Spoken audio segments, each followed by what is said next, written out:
Minsan ba 'pag sinusubok ka ng buhay, yung tipong sunod-sunod na ang problema mong nararanasan, na parang dumadating na sa punto na gusto mo ng sumuko, parang ang bigat na, at parang hindi mo na alam kung saan ka huhugot ng lakas. But today, may paalala ang Diyos para sa iyo, kapatid. Pakinggan mo 'to. Magpakatatag tayo sa ating pag-asa at huwag nang mag-alinlangan pa, sapagkat tapat ang nangako sa atin. Ang mga kausap ko dito ay mga mananampalatayang dumaraan sa matinding pagsubok at pag-uusig.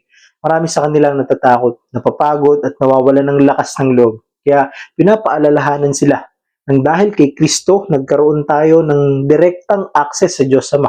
Dahil sa kanyang pagsasakripisyo, may pag-asa tayong nakamtan. At dahil sa wagas niyang pag-ibig, nakamtan natin ang kaligtasan at makakamtan natin ang buhay na walang hanggan. Kaya ang paalala doon na huwag bibitiw sa pananampalataya. Ibig sabihin, kahit mahirap, kahit hindi mo pa nakikita ang sagot, umapit ka lang sa Kanya. Magtiwala ka lang sa Kanya. Manatili ka lang sa Kanyang presensya. Dahil hindi nakabase sa nararamdaman natin yung pag-asa na meron tayo, kundi tanging sa katapatan lamang ng ating dakilang Diyos. Kahit malinaw ang mensahe dito, kapatid, hindi ang sitwasyon natin ang basehan ng pag-asa natin, kundi ang karakter ng Diyos. Tapat siya noon, tapat siya ngayon, at tapat siya magpakailanman.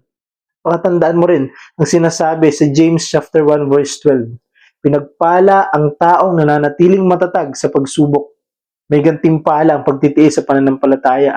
Kapag ang buhay ay parang bagyo, ang pag-asa natin sa Diyos ay parang angkla. Hindi ito agad-agad pinapatigil ang bagyo, pero pinipigilan ito na matangay tayo sa agos.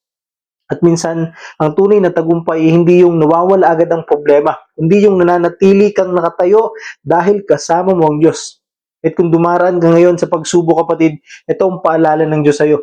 Huwag kang bibitaw.